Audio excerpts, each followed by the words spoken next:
Mhm. Hello, everybody. It's Tuesday night. It's 7 o'clock, and we are live.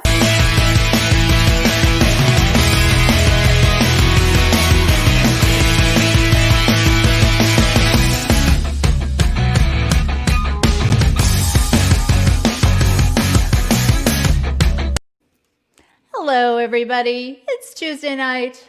It's 7 o'clock, and we are live. Welcome to V Talks on this lovely Tuesday evening.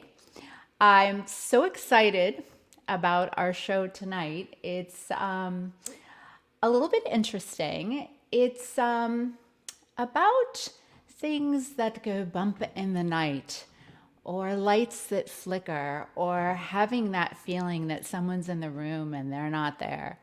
I don't know about you, but I've always felt like sometimes I'll look at my dog and my dog is looking at something and there's nothing there. And I've always wondered, is there a spirit? What is that? Do they just hear something? So I've always just been very curious about that. And I've had some interesting situations along the way where I've just wondered a little bit about what happens to us after we leave this earth. So I have a very interesting guest on tonight. He is a paranormal researcher. He is a radio talk show host for Midnight FM. He's a writer, he's a producer, and I'm sure you know who this gentleman is.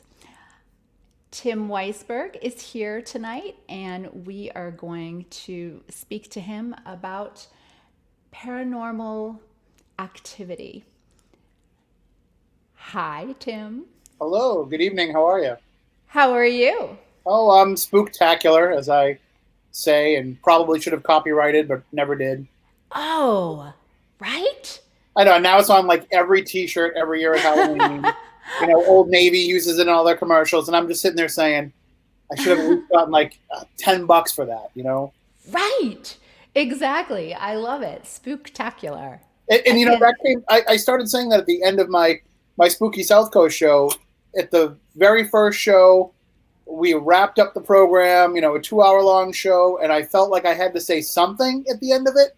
Yeah. And all I could think of in my head was Anchorman, when Ron Burgundy would say, "You stay classy, San Diego," and I'm like, I can't say "stay classy." I was like, "Stay spooktacular." And then my producer that created the show with me looks at me and he goes, "Yeah, you have to say that every week now." So here we are, all these years later. I do say that at the end of that show, but at the end of my Midnight FM show, Midnight Society, I always say, "Enjoy every sandwich," because that is the great advice from Warren Zevon. When he found out he was dying of cancer, Dave Letterman said, "What advice do you have for people knowing that you're closer to the end than the beginning?" He says, "Enjoy every sandwich." And I just thought that was such a great way to leave the world that I just say that at the end of every show because I love sandwiches. Well, I like Klondike bars. That's a sandwich. That's a kind With of ice sandwich. cream and chocolate, right? It's very bad for you though. It's got milk in it. Milk is Sure. healthy. So so Tim, what is a paranormal researcher? It's a researcher that is paranormal. No. In Yes. actuality, what it is it's somebody who, in order to call yourself a paranormal researcher, you don't have to believe in all of the things that a paranormal researcher looks into. Right. You can look at it from the perspective of being a skeptic about it.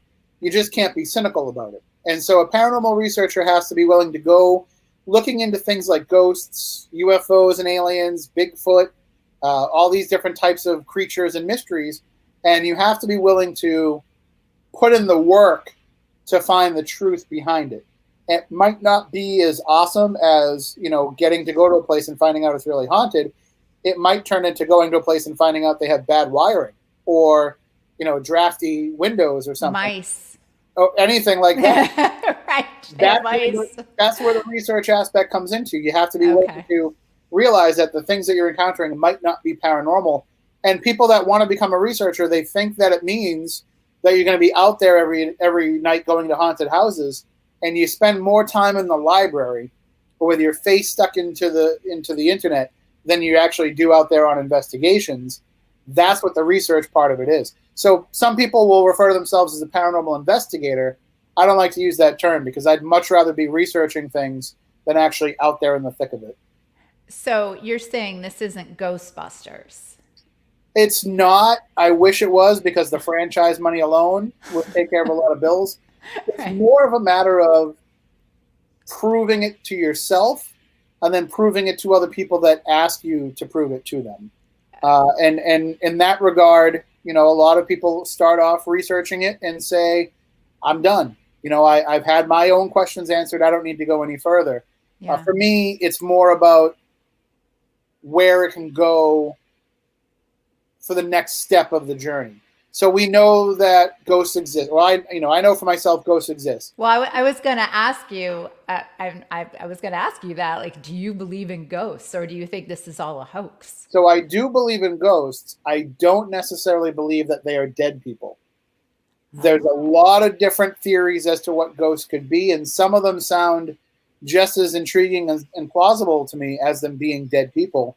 The theory that I go with the most when it comes to paranormal research, it's probably that we're creating ghosts ourselves with our own minds. And I don't mean it's all in our heads and we're imagining it. I mean we're putting out this psychic energy that causes the door to slam or causes the temperature to drop or causes a knock on the wall. And to me, that's way more fascinating than just thinking that, my dead grandmother can see me while I'm in the shower. So Tim, why did you go into this field? Well, like most people that get involved in it, I had experiences when I was younger, and I always felt like there was something more. And, my family talked about it openly, but they weren't really well versed in what it could be. They just knew it was a ghost. And so then when you say, well, why is it a ghost? Who died? Is there a reason why there'd be a ghost? Nobody ever knows those answers. So I would spend all my time as a kid in the 100 section of the Dewey Decimal System in the library, reading all the weird books, all the ghost books. And it was always in my mind to want to look into this more, but I didn't realize it was something people really could do until Ghost Hunters came out on TV in 2004. And then I said, okay, there is something to this. But I still was not really diving fully into it. I actually had the opportunity because I was doing a sports show at WBSM, and the program director asked if I wanted to do anything else. And so I pitched the idea of a paranormal theme show because I wanted to learn more about the topic by interviewing people. Uh-huh. And what happened was I brought in somebody, who lived in my town, Matt Moniz, to come on and be kind of our advisor. And within the first couple of weeks of him being part of the show, he said, no, you're not going to sit here and armchair quarterback the paranormal. You're coming out on investigations with me. And so that just opened up the floodgates to, all the experiences and adventures that I've had ever since. Wow. So you just touched upon something. You said you were a sports, you were a sports writer as well, mm-hmm. right? Didn't you work at our local newspaper too, right? Yes, I started off when I was in college. Pro wrestling was really big, and I was big into it. So I would write, I wrote to the newspaper and I said, hey, you guys run a column every once in a while about pro wrestling, but I see all the time that it's, it says this person didn't write the column this week and I'll return next week. I'll write it for you, and I'll write it for you for free. And so they had me send a couple sample columns. Right. And for 2 years, I wrote a free weekly pro wrestling column for the newspaper. Wow. And then when new editors took over, they called me up and they said, hey, we didn't see an invoice for you for the wrestling. How much do we pay you for that? And I said, I don't get paid anything. And they're like, no, we're going to start paying you for that. And if you want to do some other work, give us a call. So, I remember they took me out to a nice restaurant and they talked to me. And I'm thinking I'm getting a full-time job. Like, hey, they're going to offer me a job. But they just offered me some part-time work. But it turned into, a whole other career that for, just about 20 years, I worked regularly as a sports writer. Not so much anymore. Yeah. I still write about the Patriots for the newspaper, but generally, as things have changed in the newspaper industry, I became less and less important to kind of keep around and keep paying. So they still do a great job over there, but Yeah. I don't necessarily miss having to miss my Thanksgiving morning with my family to go watch a football game. As much as I love, high school football, it's nice to have a life back and not be out at a basketball game or a soccer game every night. Sure. So, but your passion is obviously your paranormal research, and you have a radio show called Midnight FM. Can you tell us about that? Yeah, it's so. I mean, in doing the radio show that I've done, the Spooky South Coast show, that's been, it'll be 15 years next week that we've been on the air with that. So I've Okay. been known as a paranormal talk show host for a long time. There's a guy who is the legend in this business, not only for paranormal talk, but just in radio in general, named Art Bell. And when Art Bell passed away a few years ago, he was doing a nightly streaming radio show from his house. And when he passed away, the host that had been hosting that in his place, she didn't stick around. And so they hired a friend of mine to take over that gig. And he brought me in as a fill-in because he was, I don't know if you've ever seen the show The Holzer Files, but Dave Schrader, who was on that program, was the host of this show called Midnight in the Desert. He brought me in to be his fill-in host. And then when Holzer Files kind of took off and he had to film more, I ended up taking over the show full time. And so I did that for about 3 months. And then the network was sold to these new owners that were pushing some things that I didn't really agree with. So we parted ways, and I started Midnight FM with my producer, Michelle, who was working on Midnight in the Desert with me, and a friend of ours, Amy Martin. And we said, we think we can do this on our own. And so we created from scratch a network. Amy is a genius. She built the whole thing in 2 days. Wow. And I was let go from the other network on a Friday, and by the following Monday we were on the air with this brand new program and this brand new network. And we've built it up to the point where we have 20 different shows on the schedule every week. And Nice. we have subscribers that download the archives, and it's really turned into what we thought it could be, which is a place for people to talk about weird subjects and feel like they have a place where they belong. That's why the show that I host on Midnight FM is called Midnight Society, because I want everybody to feel like we're a group of weirdos that all just get together and talk about weird things. And you talk about ghost hunting. Yes, I mean, Let's get into that, because Sure. I think that's why people are watching tonight. It's my favorite thing to talk about. So Perfect. besides myself. And so you should be, this will be easy peasy for you. All right. So what's the process? Somebody calls you and says, "Hey, I got a ghost in my house. Will you come check it out?" Is that what happens? That is the way that it usually starts off. Somebody will reach out and say, and there's different degrees of it. Sometimes it's, I think there's something weird in my house. Other times it's, my family and I are ready to pack up and leave. We need your help. So it can be a variety of different things. But the real part that's lost on a lot of people is, just as with any other type of counselor situation, which that's what you are. You're a paranormal counselor. You have to do a bit of an intake. So you have to sit down with the people, talk to them, question them, find out who they are, what's going on in the family, any changes in the family dynamic lately, any arguments, all these things that can play a role in what's going on. And then you might get to the point where an investigation is warranted.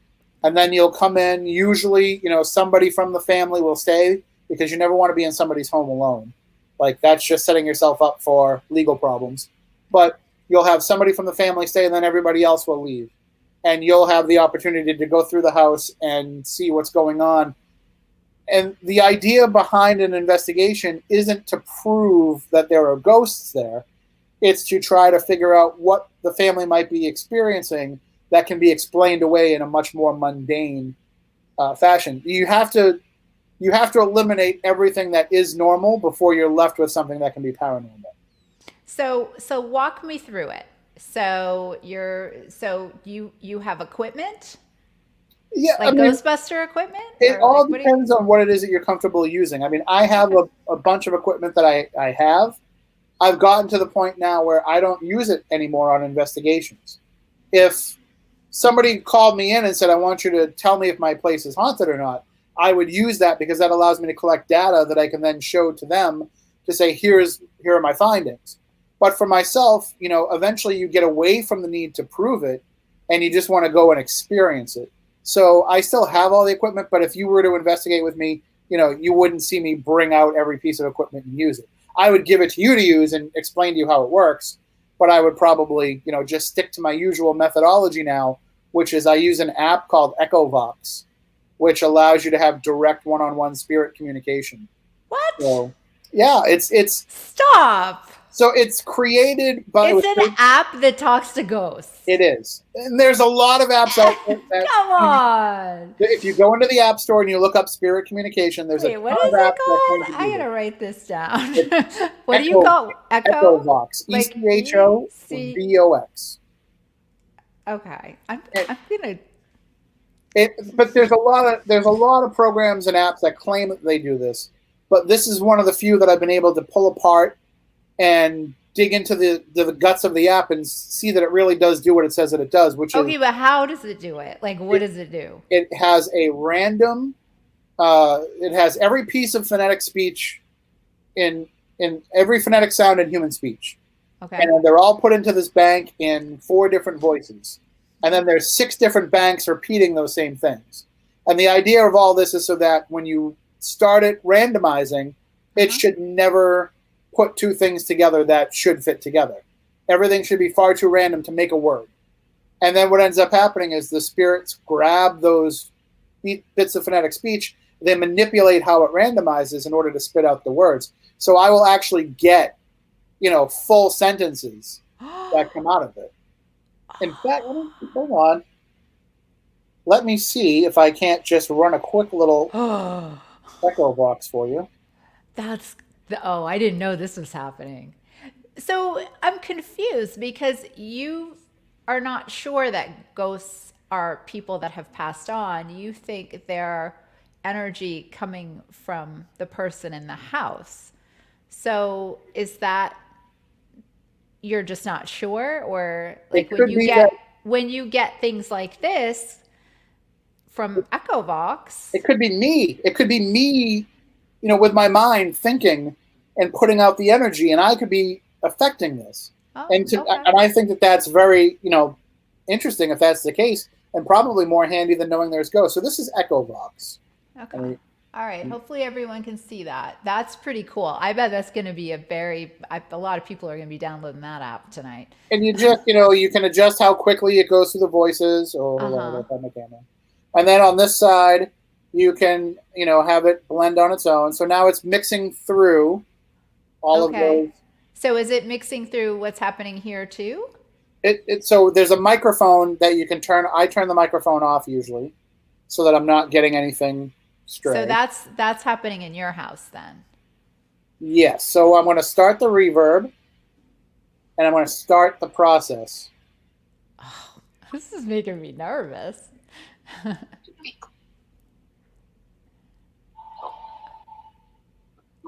So I don't know. Can you hear that okay? Yeah. Okay, so ask a question. Who are you? Ray. Ray? How old are you, Ray? Sound like 35 to me. And when did you die, Ray?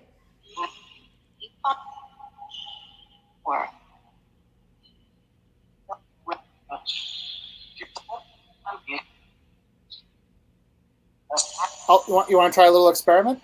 Okay. Let's see. I like to play this game when I turn it on. We'll see if it works.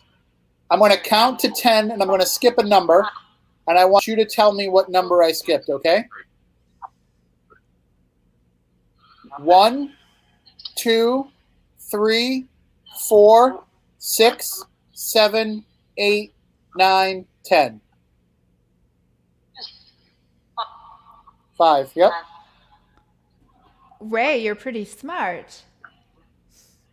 Ray, do you live here at Cedar Rock Farm, or do you live near Tim?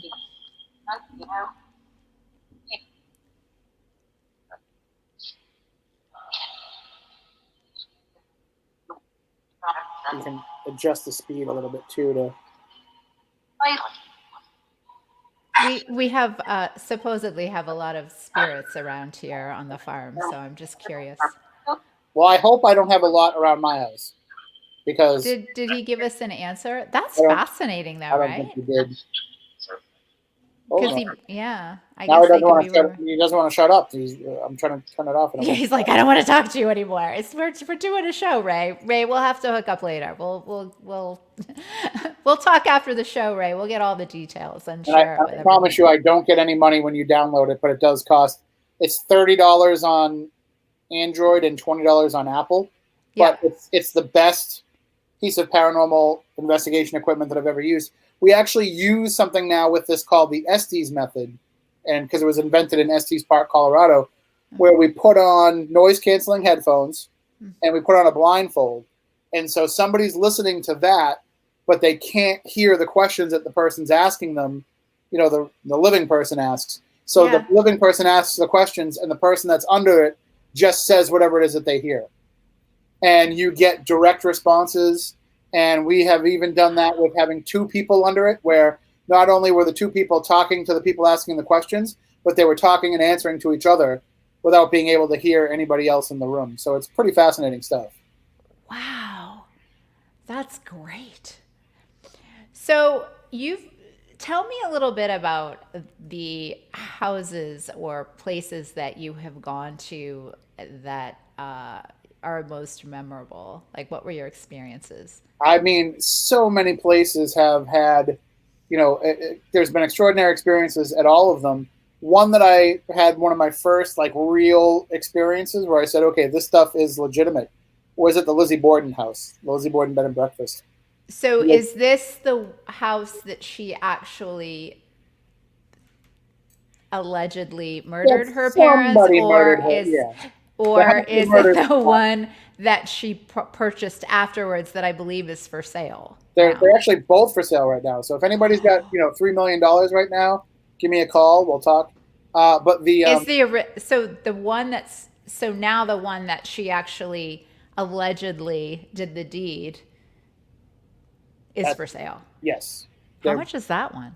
that one's $2 million, and the Maplecroft where she lived afterwards is $890,000. So Oh, because that's just the home and the furnishings, that's not the operating business that the bed and breakfast is. So we were there. I was in the room when Mrs. Borden was killed, standing right in the spot where her body was found. And we were in there with the house psychic at the time. And the house psychic was wearing, it was summertime, she was wearing a tank top. And she said Mr. Borden was in the room and he was attacking her. And we could see scratches appearing on her skin. attacking the psychic? Yeah, her hands are down by her side, but these scratches just keep appearing out of nowhere. So I said, oh, don't pick on her. Pick on somebody your own size. I won't even fight back. And I put my hands behind my head.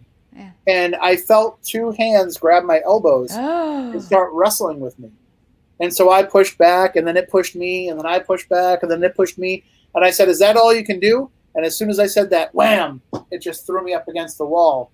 And I was like, okay, this stuff is real.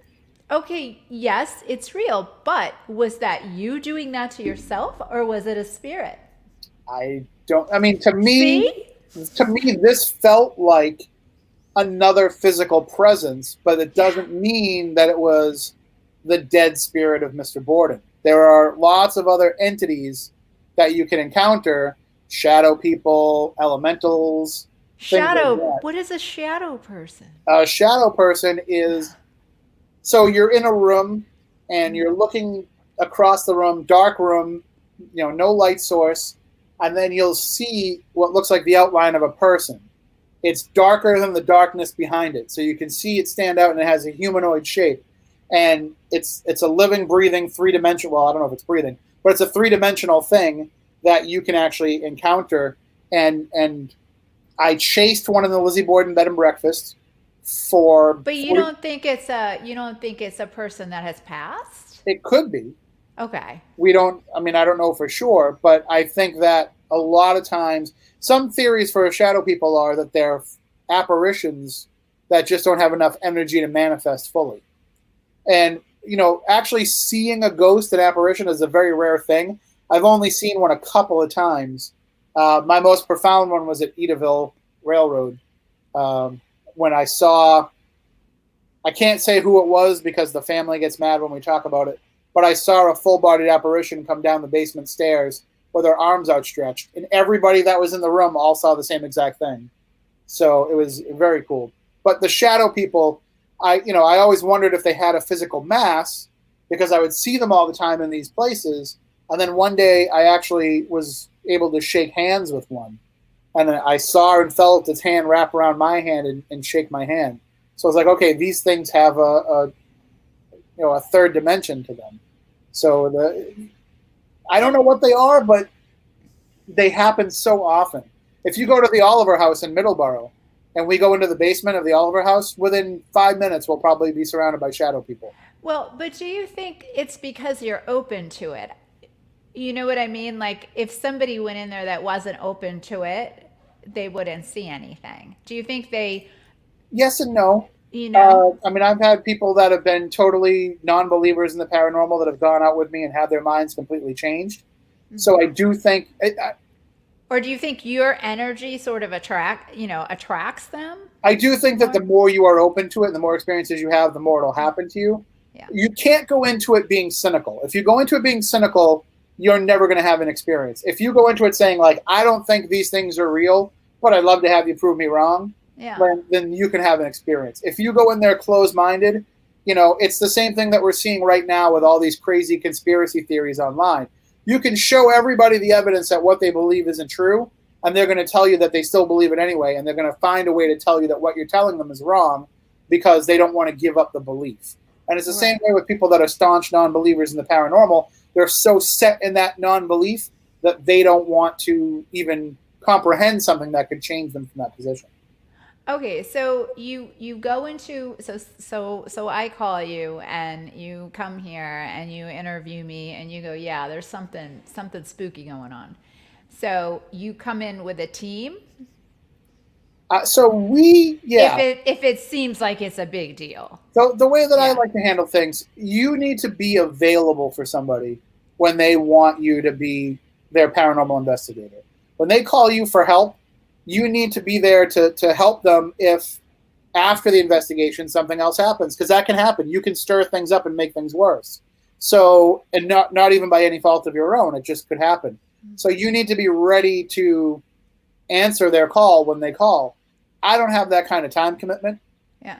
I can't just do too many things. So I always try to partner with investigators that I know and trust so that they can be the representative. I might go along with them, Yeah. but it's going to be them that's going to be, kind of handling the extended work that might come after that. So a lot of my investigations focus, rather than, helping out individuals, I go to a lot of historic locations Yeah. and I look into that, or I run a lot of paranormal events that I do as fundraisers for historic locations. I run a company with my friend Jeff Belanger, and we've raised over $30,000 to just help replace antique floorboards, or because they have to use a certain kind of historical paint. Yeah. Like all these little things that we can do to help keep historic places alive, we use the paranormal for that. So I would love to be somebody that can be out there every weekend doing this and working with a team and everything. Sure. But for me, it's just more about kind of hopping into those places where I can. Yeah. So, I mean, this is just incredibly fascinating.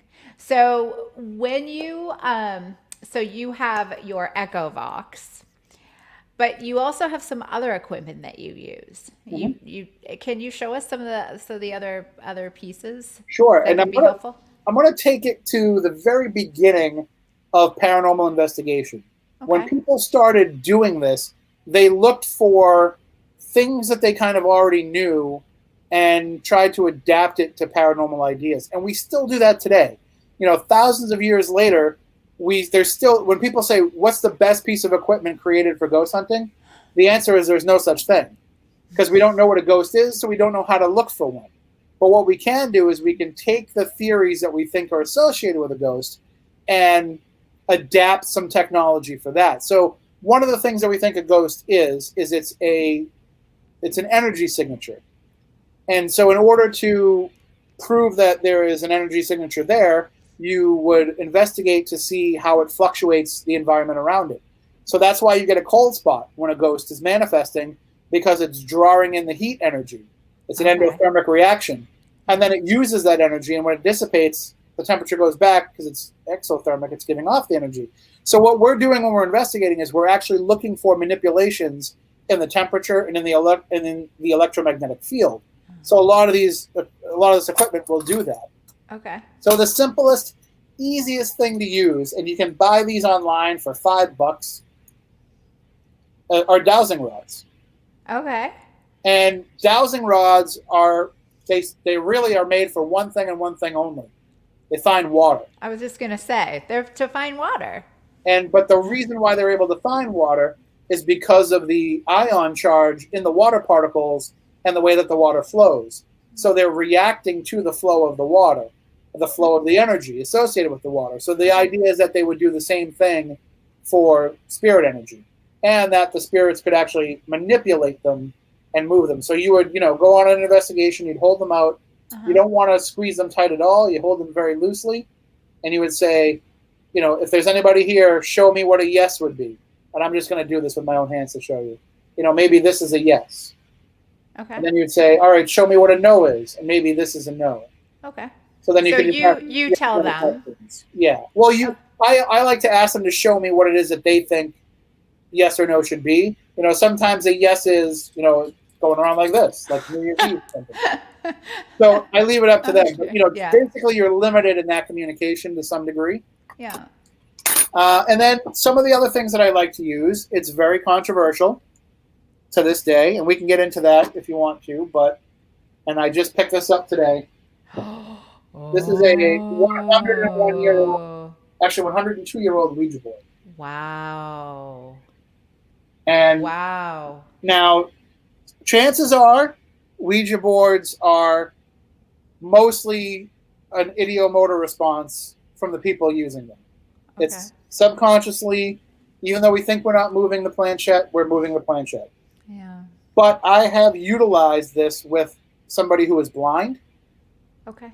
And she's spelling out words. And I'm like, well, how does that work? Because you can't see. She can't see where the letters are. So there's, again, it's just energy manipulation.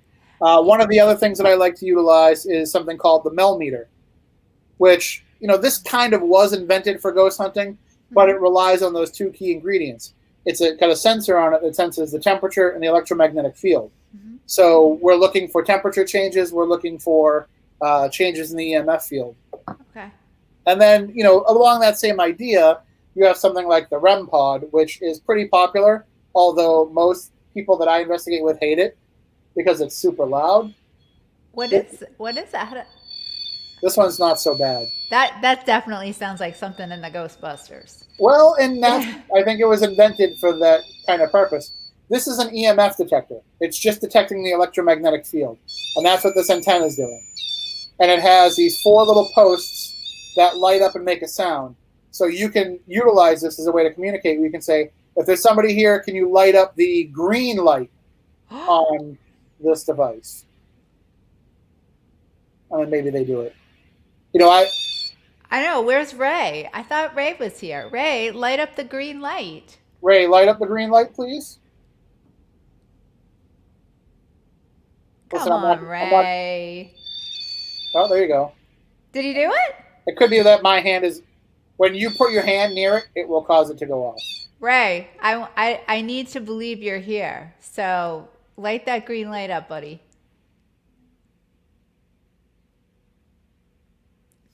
Crickets. That's my hand. I put my hand underneath it. Wait, I just saw the green light up. Yeah, because I'm touching the battery. Oh, okay. Because I want to turn it off. I saw it green. But one of the most fundamental ways of researching ghosts and communicating with ghosts is by capturing their voice. and it's easier than you think. Now, this is a much fancier recorder than what you would need to use necessarily. Okay. This is a very, very high-end audio recorder, but you could go get a $20 digital recorder from Walmart. You could even use the digital recorder that's built into your cell phone. As long as if you use your cell phone, whether it be for the recorder or for your camera to take photos or for the video camera, as long as you put it in airplane mode so no stray signals can come in, you can use it as a tool for paranormal research. Because those signals will come in and give you a false positive, thinking something's going off when it isn't. But you want to record audio because ghosts have the ability to imprint their voices on digital media. So we call it electronic voice phenomena, or EVP. So you walk around with the tape recorder. Actually, it's better to put it down somewhere. But you put the recorder down and you ask a series of questions, leaving space in between for the spirit to answer. So usually you'll try to, start a conversation. You'll say, "My name is Tim. Is there anybody here? Can you tell me your name?" And you leave about 15, 20 seconds between each question. And then you go back and you listen.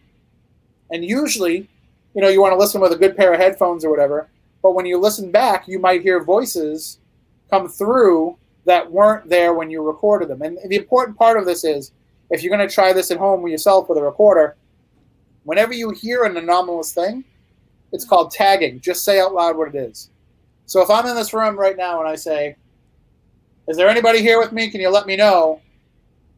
And then a car drives by, I'm going to say, "Car driving by." Oh, okay. So that when I play it back later on and I say, "Is there anybody here with me?" and I hear, I'm like, "Oh my God, I thought safe." Yeah, right. And there's a reason for that, because Yeah. my very first investigation was at the Millicent Library in Fairhaven, and I was walking around with a recorder, and I was holding it up against my stomach, which is not a good idea. You want to keep it out and away from your body. But I was walking around with the recorder, and you hear me on the recording say, "Is anybody here with us?" And then you just hear, and I thought I caught the voice of Satan. Of course you did. But then I realized that just because I was hungry and I had my recorder up against my stomach, and my stomach was growling. So, lesson learned. But you can get some amazing things with electronic voice phenomenon. Yeah. And I've had people that say to me, I leave it running when I stay in a haunted place. I leave it running on my bed all night long, next to my bed all night long. And then I wake up and I listen back to it in the morning. And I say, well, first of all, you're crazy, because now you've got 8 hours worth of audio to go back and listen to. And second of all you're going to find out is your wife is right. You really do snore. So it works better, I find, to have that direct conversation. But I mean, I've had the TV shows that I've worked on, I've had them send me the audio from when they were filming the show, and they say, I think we found an EVP in this audio. Can you listen to it? Because you never know where it's going to pop up. Wow. That's so cool. Stuff actually pops up more when you're getting ready to investigate than when you actually do. Really? Yeah. So it's kind of funny that, it's always like when we're loading up the equipment or unloading the equipment, that's when like a door will slam on its own. Or, you just turned on the recorder and you haven't even asked a question yet, and that's when the voice will come in. There's a lot of I don't want to say luck involved, but it's definitely like a right place, right time kind of thing for much of this activity. Well, I've had some really peculiar things happen just here. A lot with the electrical, And that's how they do it. They manipulate the electricity. Yeah, for sure. And then my friend, who we were talking about him a bit earlier, who he comes into town. He's actually from the Netherlands, but he comes here about once a year. And I'm not joking. I have video. The minute he just shows up, like walks in the house, things start blinking. Is it him doing it? Well, I'm not saying that. I don't know, but it seems to be when he is around, more things occur. I'm not saying that there can't be, Yeah. spirits of human beings that are ghosts. I just think that we account for a lot more of the activity than we think that we do, which is why we go to a place like the Lizzie Borden house and we say, well, if any place is going to be haunted, it would be this place. Sure. And if enough people think that, we're going to make it haunted. Although there are real ghosts at Lizzie Borden's house. Well, yeah, right? Because the father tried to beat you up. And Was that the scariest thing you've experienced? so I would say not. I actually, Worse? I had the smile on my face and was like, do that again.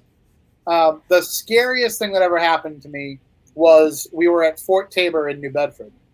And I'm going to put out the caveat before I tell the story. Do not go into Battery Milliken. We had permission. I have to say that, no trespassing allowed. Yeah. But we had permission from the military museum to do it.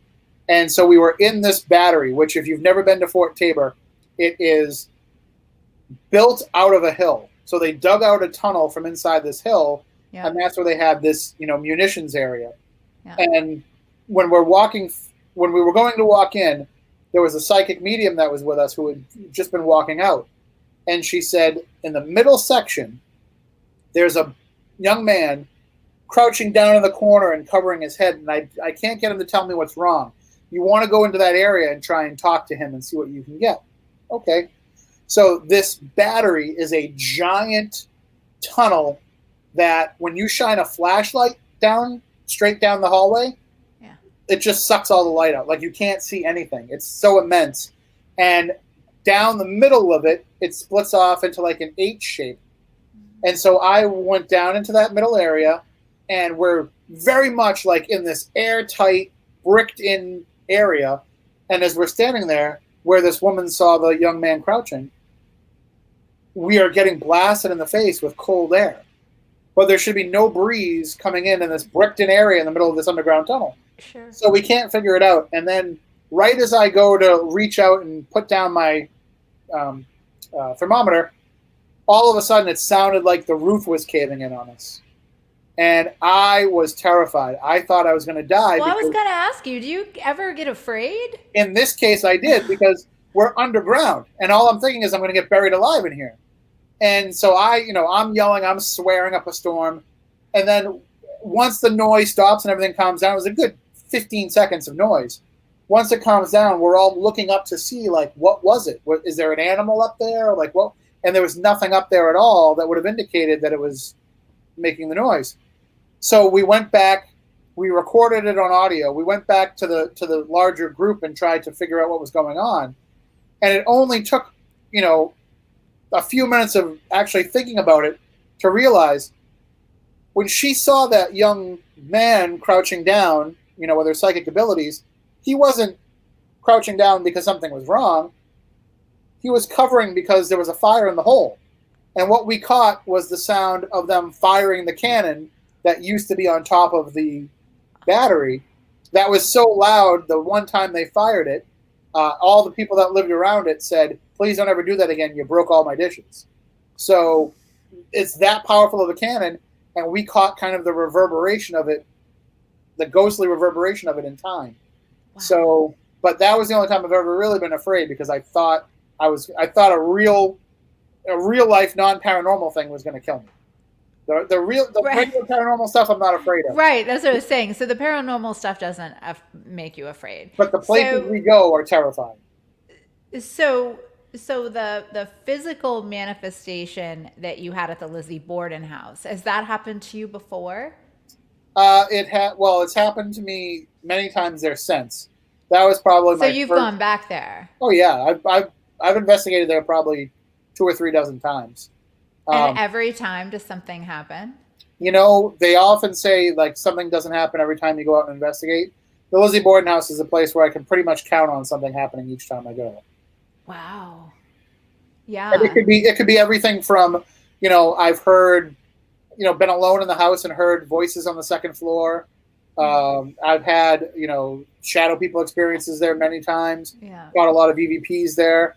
Or sometimes it could be, just the feeling of getting touched. Mr. Borden loves to touch the women in the house. So women that go through there, he gets a little grabby. Really? Yes. And if you really want to get him to touch you, if you take some of the change off his dresser in his room, it's guaranteed pretty much at that point that he's going to, try and get his money back from you. No way. It's a great place. We're so lucky that we have one of the most haunted places in the world right in our own backyard. I think I'd be afraid to go there. Nah, it's worth No, it to go. like Just I'm curious, and I have seen stuff. Like I've actually, I don't know if you've ever been involved in table tipping. oh yeah, my best friend Stephanie is a psychic medium, and she's the best table tipper around. Okay, well, I wasn't afraid of that because it was so unbelievable that my brain couldn't wrap my head around it. Like I was like, this can't be happening because this isn't even possible. Actually, that didn't scare me, but I was I was more afraid afterwards. Like, did that just happen? That's pretty crazy. You had So that. what is your take on table tipping? Actually, why don't you explain what it is? Well, for those, it's a form of mediumship, physical mediumship, where the medium will sit at the table and have everybody else sit around the table, and usually you'll put just like your fingertips on the table. And the idea is that the spirits can move the table as a means to communicate. So it's like using a Ouija board in that, they can spell out letters based on how many times. Yeah, they were tapping. It was like the foot was tapping out letters. Yep, there's all different ways that it works. I've actually seen with Stephanie, the tables have lifted up and levitated. Yeah. So like that kind of stuff. Like chasing the table around the room. Yeah, that shouldn't happen. But it does. I couldn't. I was like, how is this happen? This can't happen. Or it was the table would tilt, but you're barely touching it. So normally a table at that angle would just fall to the floor. Like you couldn't support it. Like there was no question that there was some sort of energy, whatever it was, that was supporting the table. And when it was very strange. Anybody that sits down at a table tipping, and you have every right to ask to do this, especially if somebody's taking money from you to do it. Yeah. But I always say, put a camera in your lap. Because some of the table tippers are using their knees, using their feet. When you can debunk that and get rid of all, when you can eliminate those possibilities, and you see their legs are away from the table. Oh yeah. Their arms are away. It's just everybody's fingertips. That's when you say, well, how is this physically possible?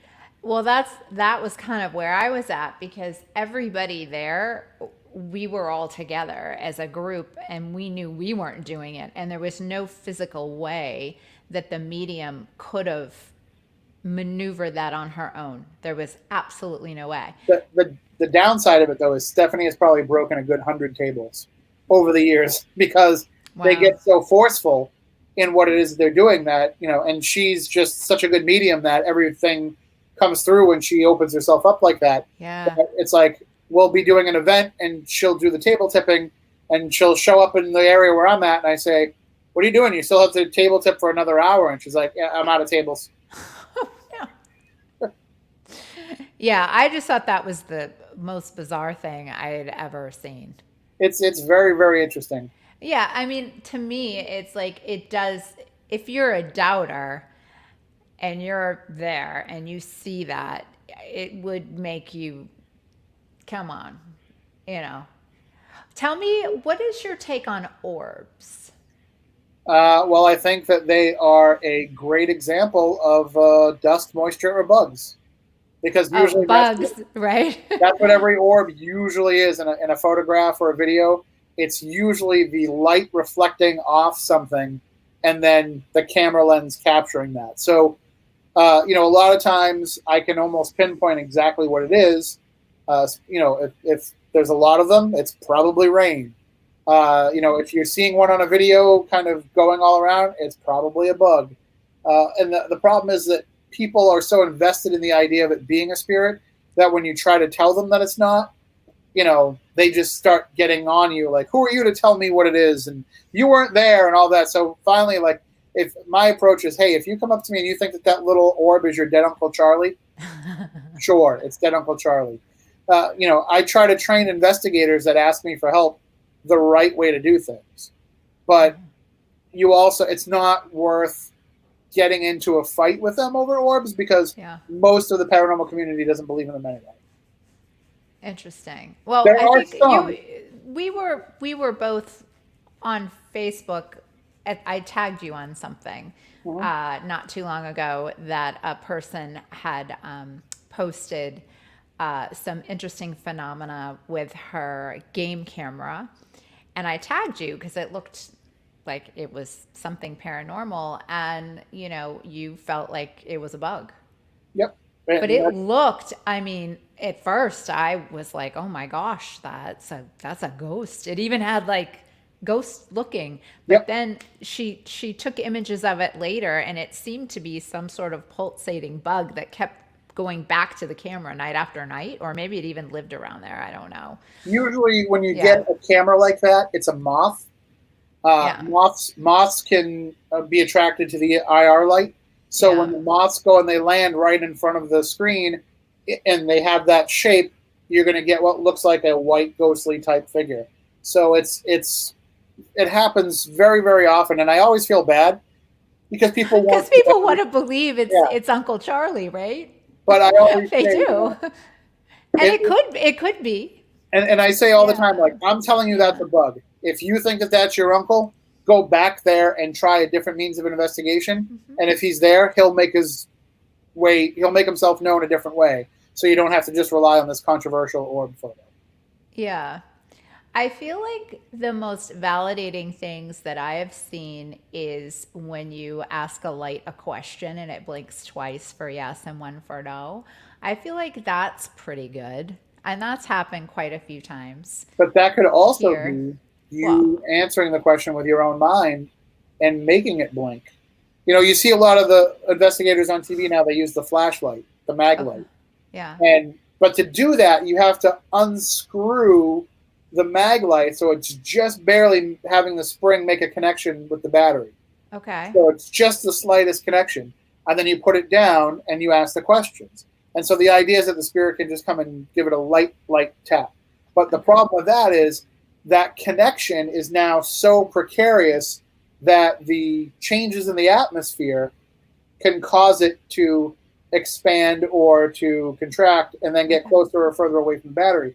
So Yeah. when people always say, like, oh, nothing was happening, and then as soon as I went to go pick it up again, it lit up. Well, because you are getting just close enough for the heat energy off your body to make it so that that connection can come a little bit tighter and then fire off the light.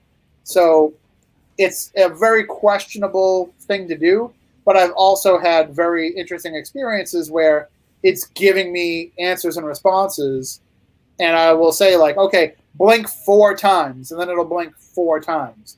Like, that's probably not an environmental change causing that to happen Right. 4 times in a row. So your good friend Stephanie is a psychic medium. So what does she think about orbs and spirits? Obviously, she's a medium, right? Yeah, she pretty much debunks every orb the same way that I would. But She does. when it comes to spirits, like, she she's they're around her all the time. So Yes. it's not a So she matter of, believes it's dead Uncle Charlie. right. So Okay. I use her, but she doesn't necessarily believe it. Like, so the way that it works is it's more the other way around. Where if Oh, somebody says, "I think there's a ghost here," I will, look for it with the equipment, and then I'll call her over and say, "Hey, is there something here?" And she'll say, "Yeah, there is something here." So, like, I use her, and she laughs when I say this, but I know it annoys her sometimes. She's a tool. She's another tool in the toolbox, yeah. and so we just utilize her in that same fashion. So, and I try not to make her, like, turn on her superpowers during an investigation unless I have to, because she's an investigator just as much as she is a medium. Okay. So I will say, "Hey, we're really not getting anything here," or "We can't figure out what's going on," and then she'll kind of tune into the situation. But generally, I try to keep the two things separate. But there's a long history of paranormal researchers utilizing mediums as a way to validate the information they're collecting in other means. Right. Yeah. I find this whole conversation fascinating, and we're never going to have all the answers, but um, I feel like it's important the work that you do because probably there's some people that have some really bad things going on in their house. Sure, and And just to address the not having all the answers. Yeah. I always thought, gee, things would be so much better if somebody just handed us all the answers about the paranormal. Yeah. And then we knew for sure what was real and what wasn't. But I find now that it's not about getting the answers. It's about taking that journey to the answers Yeah. because of the type of critical thinking and the types of things that you have to utilize and learn about and apply in order to try to find those answers. Mm-hmm. So it's, I know a lot of people look at it as, hey, it's ridiculous for you to believe in this kind of stuff. And fine, you can feel that way. But also look at the way that I look into it and realize that I don't just believe it at face value. It's through a process that I've been able to reach this decision. Right. Yeah, no, it's fascinating stuff. And I so appreciate you joining us tonight. I really, really do. And I know people want to learn more and have the conversation. So they can go to, if you look on the ticker there, it's www.midnight.com. And then the name of your show is?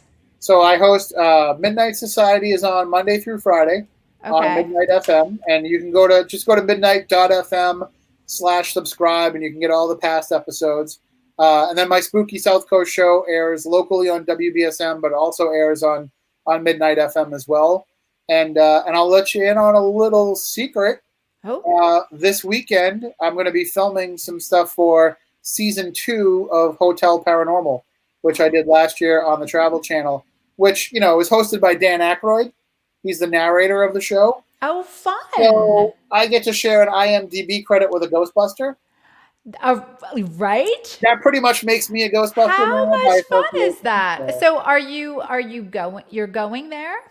They're coming. It's usually in Toronto, but they're coming locally because of the COVID situation. So Sure. I'm just going to go and drive and meet them and film for a day, and then go back. Oh my gosh, how much fun is that? I love it because they just ask me questions, and I just have to talk about what I think about ghosts, and I don't have to do all the work that I normally have to do on the other side of the camera. So I just get to sit there and look ugly.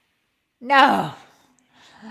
I am, you entertain me always. You entertain me on social media. I try. And I think, I think you're a fabulous guy. And I'm grateful that you were able to join us. And thank you for being a friend of V-Talks. And we will have you back again, I'm sure. Oh, yeah. And we're going to go on some spooky adventures, too. So. Can I? Absolutely. When COVID's over, we could actually have a show. We could be live in a ghost hunt. I'm all for it. I think people would like that. I'll bring the 100-year-old Ouija board. I'm scared. I might get scared. I have to be honest with you. I might wear I don't know, rosaries or something. Hey, it's whatever you believe, whatever will protect you. I don't know. I try not to be afraid. I really try. Sometimes I'm not. You think the table tipping, I would have been terrified. But honestly, it was so unbelievable. I was like, this can't possibly be happening. But I think if I saw a ghost, No ghosts has ever. Don't let them touch me like that. I think I wouldn't like that. Though. That's the best part. That's how you know they're really there. Okay, we're supposed to be wrapping it up, but I have to tell you this one thing. This actually happened to me recently. I hate to even talk about it because it really freaked me out. So something woke me up in the middle of the night, and I felt it on my arm, and it was like I've told this story to a bunch of people, but it was like this. I felt this, and I woke up, and there was nothing there. And then I looked at the clock, and it was like 2:22. But I still felt the sensation on my arm after I woke up. And it went on for a while. It was just like this. At least it's a nice, gentle caress, just. Yeah, I know. But that's never happened to me before. I mean, we don't have to go down the road of the incubus. No, but that listen, I never had anything like that before, and I didn't like that at all. But it wasn't like I didn't wake up afraid. I was like, something just touched me. And then I thought, well, maybe it was my dad waking me up. It was like very gently waking me up. It wasn't like, get up, but it was odd, and I felt like I was supposed to get up at that time. And I thought, well, was I dreaming? But I felt it on my skin. Listen, as long as it's a nice, positive, pleasant feeling. Yeah, no, it wasn't bad. Like I It didn't could be feel far worse. terrible at all. Take the gentle ghost caress as opposed to the violent alien abduction. In the But middle. I don't want anything touching me. I'm all set with that.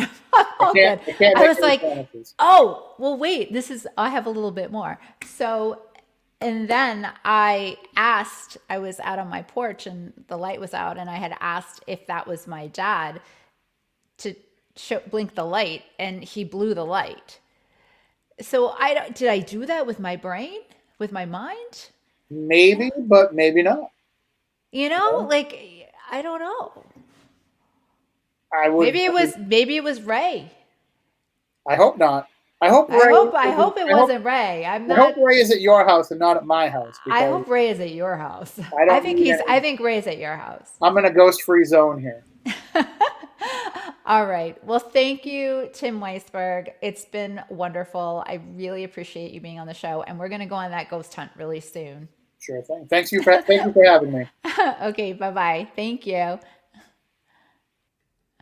All right, everybody. Well, thank you so much for joining us for this week's V Talks. It's just a conversation. We will be back next Tuesday night at 7 o'clock with a brand new show. Please, please, please have a wonderful evening, and we will see you next week. Take care. Bye.